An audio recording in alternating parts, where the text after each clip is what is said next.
Alright, ladies and gentlemen, welcome, my friends. It's been a long time since I've done a Drunken Rants video, but on occasion, I happen across something that someone says that's just so irreversibly asinine that I have to say something about it. So this Drunken Rant will be about the Oklahoma oil field and climate change. Well, not climate change, but the effects that big oil has on our environment and why we shouldn't be using a non-sustainable resource for, you know, our fucking anything, really. I mean, think about it. Okay, so many people sit here and they say, "Oh, well, this is just so bad, you know, so bad. You know, that all this CO2 is fucking up the environment, and that we got to do something about it." Well, you want to fucking do something about it? Put more money into fucking alternative energy, okay? You can only fucking bleed the earth for so long before it's fucking dry, guys. Anyway, the status that I came across was a woman by the name of Jamie Caldwell Gilmore, who lives in Oklahoma City and is apparently related to and or deals with these people at Devon Energy Corp. It was a News OK article that popped up and said, Devon Energy Corp to lay off 700 in OKC. Devon Energy Corp said Tuesday it will lay off about 1,000 employees, including 700 in Oklahoma City by early next week. Jamie Caldwell Gilmore, her statement, which incited my wrath, this is what she said, quote, "For my friends and family that live outside of Oklahoma, I ask that you please pray for me and my coworkers as we face this tomorrow. We lost 33%, of the supervisors and managers in our department alone today. I've been quiet on this topic, but I feel the need to say something to help people think outside their little bubble. I'm tired of seeing posts and comments every day that are negative toward our industry. Educate yourself before making snap judgments. For those that post about how glad they are that cheap gas prices are at the pump, I really don't want to hear about it unless you plug your car in at night or heat your home and cook with wood-burning fireplaces and stoves. For those that say oil and gas companies are greedy and spend uncontrollably, I ask for you to do some research. Do you even know what it costs to drill one well? Do you have any idea how much money companies like mine give to local charities and city organizations? How do you think that all the improvements are being made downtown? I'll leave that for you to Google. Our state's economy and its people are hurting. There's nothing good about this situation. I might recommend that you read The Grapes of Wrath while you're researching the above. I know, ultimately, that God is in control, and I am at peace with whatever the outcome is for me. It's going to be another long and difficult day, so again, your thoughts and prayers are appreciated." And then she gives some trite fucking quote from the Bible. Anyway, my response is thusly. In response to the caption on this image and the hilariously cliche trophy wife-looking bimbo who posted it, firstly, coming from someone whose hair looks like it was dipped in a sunspot on the sphincter of Saul, and a manufactured smile worthy of only the richest of roughneck husbands, I don't expect you to know a fucking thing about education, let alone have the audacity to insult people's intelligence in your opening statement by implying that because they don't agree with your warped and retarded worldview, that they somehow need to educate themselves, or some such horse shit. What I don't fucking understand about these kinds of people is that they will go out of their fucking way to ignore every fucking single scientific fact just because it goes against what they want to believe. Oh man, it wouldn't be convenient for me to believe any of the shit that these fucking scientists say. God forbid, they don't know what the fuck they're talking about. They've only been fucking geoscientists for fucking ever. Geoscientists has only been a thing since for fucking ever. But hey, anyway, you know what I'm fucking tired of seeing?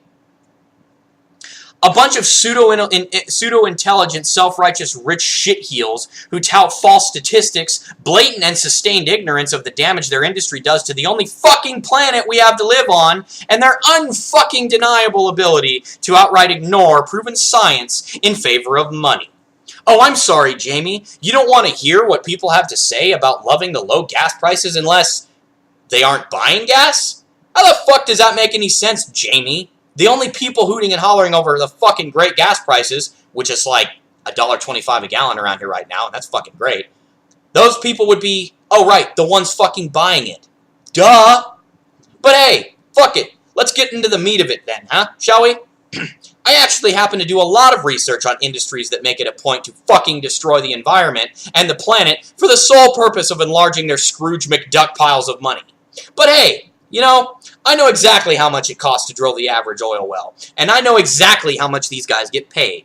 I've seen one of their paychecks with my own fucking 2 eyes, okay? You want to talk research, Jamie? Fine, let's talk some motherfucking research. Here it is, moron. These brilliant shitheels you tout as shining fucking pillars of communities and unicorn riders for justice.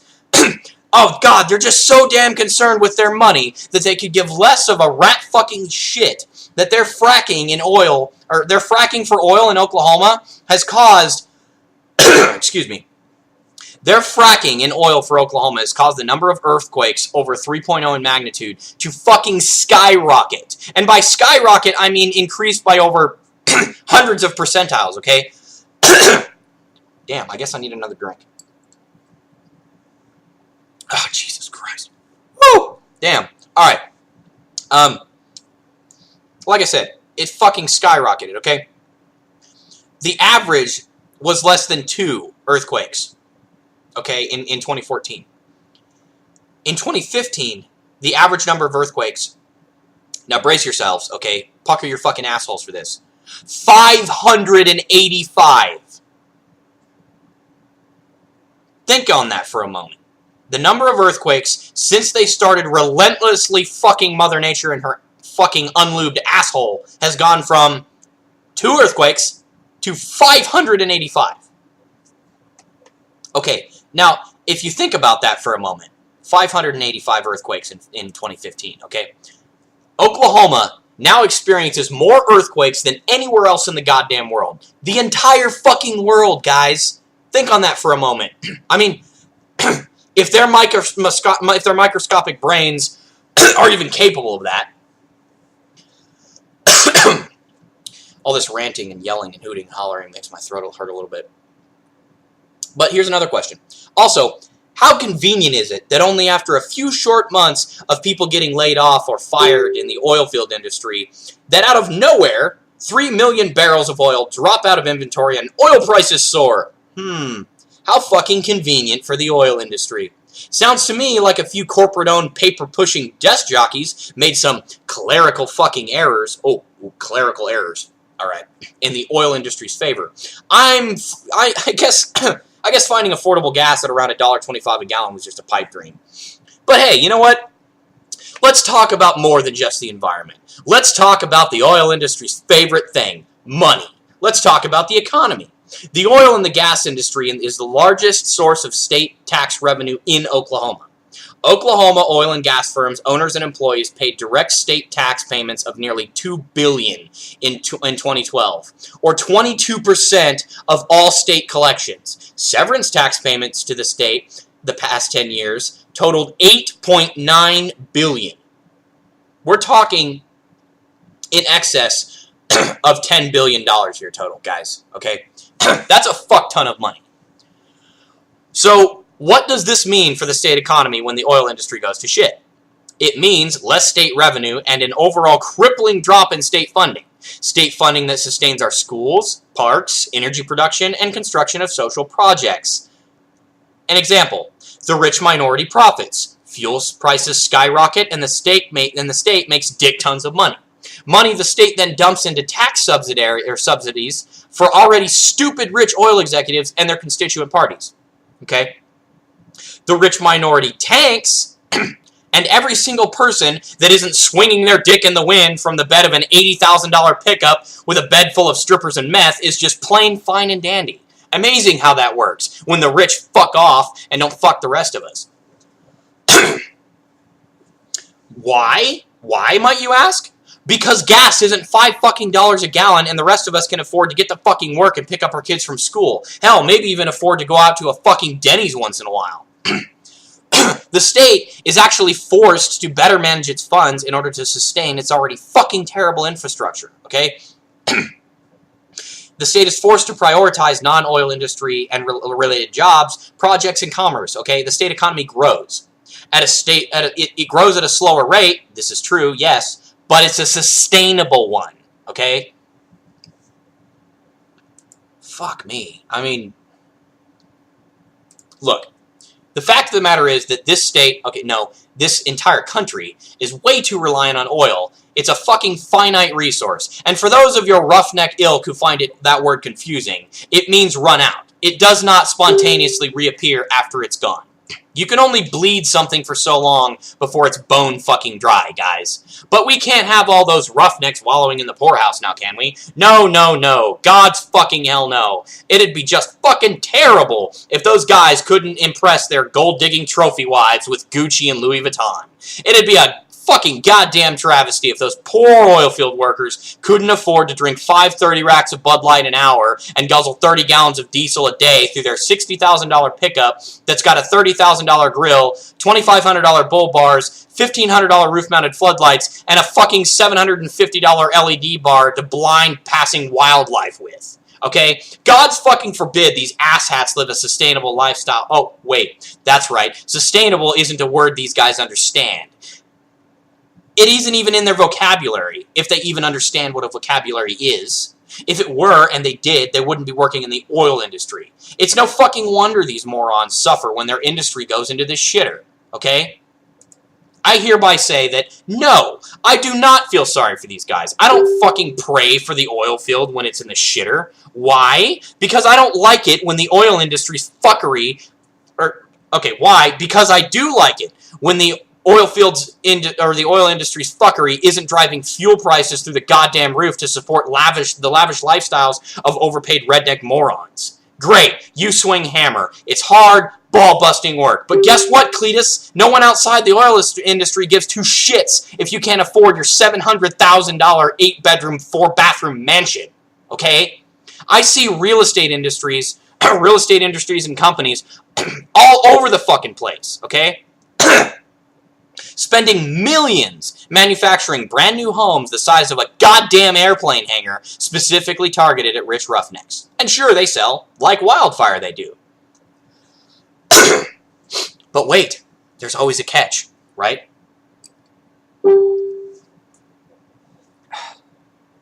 Then the oil field goes into the shitter, and none of them can afford their goddamn mortgage. They default on their loans, and then they get foreclosed upon. The houses go to the banks, and the local economy goes right into the fucking shitter. All because Johnny fucking Law with a fat paycheck and a small dick needs his overcompensating truck and his $500,000 mansion. Fucking brilliant, guys. Brilliant. It's that kind of fucking logic that runs this country into the ground. Fuck the planet. Because money. Even though, if the planet blows up and we all fucking die, money isn't gonna matter where the fuck. But these people don't even logic, okay? That's not how they function. That would require them to be intelligent. They aren't. They're stupid, okay? Just like the rest of the fucking morons that think that it's totally fine that we're dumping billions of fucking dollars into the oil field industry, or into the oil industry in general. Do you people fucking realize that there are other fucking countries out there like Germany, Switzerland, Japan that have built solar farms the size of fucking islands, and they're almost enough to sustain the entire fucking country? Do you realize that statistically, if you took an area of space the size of, I think it was like, the size of California and Oregon, and filled it with nothing but solar panels, it could power the entire fucking world. The whole fucking world. For the paltry landmass of shit-stained California and backwoods Oregon. Seriously. I mean, no offense to Oregonians. I used to live in Oregon and it's a great place. But seriously, guys. What the fuck? You think that when the oil runs out, we're all just going to miraculously fucking start shitting oil out of our assholes and it's going to sustain the industry? Are you insane? That's not how this shit works, okay? Even coal is a non-sustainable resource. Tons of our power plants in this country run on coal. Okay? And I'm not normally, I'm not normally the kind of guy that says, hey, you know what? Fuck it. Let's go for nuclear power, alright? But, because, you know what? The risk of it fucking up our planet is fucking horrifying. Just ask the fucking dumb shits over in Japan, who, mind you, look, the last time that we had a nuclear meltdown that was as bad as the one that happened in Japan, it was in fucking Chernobyl, okay? Chernobyl, where there are literally mutated fucking boars and goddamn Siberian tigers out there that have been mutated from radiation, and they're fucking super predators. They're goddamn terrifying, okay? The whole fucking area is cordoned off. They buried the fucking reactor core in 150 tons of cement. What did these fucking Japanese people do? Oh, did they bury it in cement like the guys at Chernobyl did? Did they evacuate the area? Fuck no. They just let this fucking giant glowing mass of reactor core just fucking open for the whole world to see. I could go and stand on the edge of that fucking pit and look right at the fucking reactor right now. Granted, I would die of radiation poisoning in like 20 fucking seconds, but I can still do it because they're fucking idiots. Did you know that a lot of people don't even realize that, you know, that when that fucking disaster happened, I think it was at Fukushima. I think that's the name of the reactor. But did you know that ever since that has happened, that reactor has been leaking radiation into the ocean that is now in America. And they still haven't patched the hole. They're just fucking, fuck it. Let's just let fucking lethal radiation leak out into our oceans because, yeah, Japan. That's why. Okay? But as I was saying before, look, I'm not for the idea of going more nuclear in favor of not using, say, fossil fuels and stuff like that. But what's going to end up happening is, let's say that we run out of fucking oil and we run out of coal. And we don't have the technology to sustain, or to use solar energy or wind energy to sustain our cities and stuff like that because it doesn't produce enough power. Let's say we get into that point. What do you think is going to happen? They're going to start building and or reactivating a shit ton of our nuclear reactors because that's the only backup plan they're going to have. I don't think I need to tell any intelligent person that it's probably a bad idea to take a fucking nuclear reactor that's been offline for 50 fucking years and just bring that sucker back online and hope that it fucking works. Okay? Not a good idea. But, anyway, I'm getting off on a tangent here. The original idea of this video was to try to make people understand that basing your fucking economy on the oil field is stupid. That's why the Oklahoman economy goes to fucking shit. Every fucking time the oil field goes into the shitter. But it's only for a short period of time, okay? Because you give it enough time and it bounces back, okay? Because more sustainable forms of revenue come, they crop up. But what happens when the oil field bounces back? All those sustainable things, they tend to take a back seat because the oil field makes so much money. And I'll tell you fucking what, man. Oklahoma loves oil field money more than gay dudes love dick. Alright? There are not fucking words in the English language to describe how much Oklahomans love that fucking oil field money. Because they got a taste of it in the 80s, and that was the best fucking oil boom that Oklahoma ever fucking had. And now, ever fucking since, they've just been suckling on the fucking teat of that beautiful, beautiful fucking black gold. And they think that, oh, if we just do it long enough, we'll get back to the good old days in the 80s when you know, we were making millions off the fucking oil field. No, that's not how that's gonna fucking happen, okay? I'm sorry to fucking tell you. But any intelligent human being who does basic fucking research and reads fucking scientific papers knows that it's not a sustainable form of income. And if you're wondering why that these fucking shitheels are allowed to frack as much as they do, you can thank cunt Flappington Governor Mary Fallon for that one, because apparently she hates abortions and also hates science. So, you know, great. She just must have fucking penis envy and hate women's rights. I don't fucking know, but either way, she's a fucking idiot, and you can thank her for the fact that you can't sit in your living room for longer than a week without feeling the fucking ceiling shake. Yes, you can thank her for that. Congratulations, Mary fucking Fallon. You are the entire fucking reason that the state of Oklahoma is the one place in the United States that has the most earthquakes. You are literally the womb that birthed a natural fucking disaster, you fucking senseless cunt. Thank you. Thank you for that. I hope she dies in a fire somewhere, and I hope it's painful. Anyway, that was the Drunken Rant for today. I've still got a full glass of brandy to finish, and this fucking video is probably going to take fucking ever to upload on my ass-fuck internet connection and here in the glorious sphincter that is Cordell, Oklahoma. Anyway, hats off to y'all, motherfuckers, and it was good talking to you. Have a nice night, motherfuckers.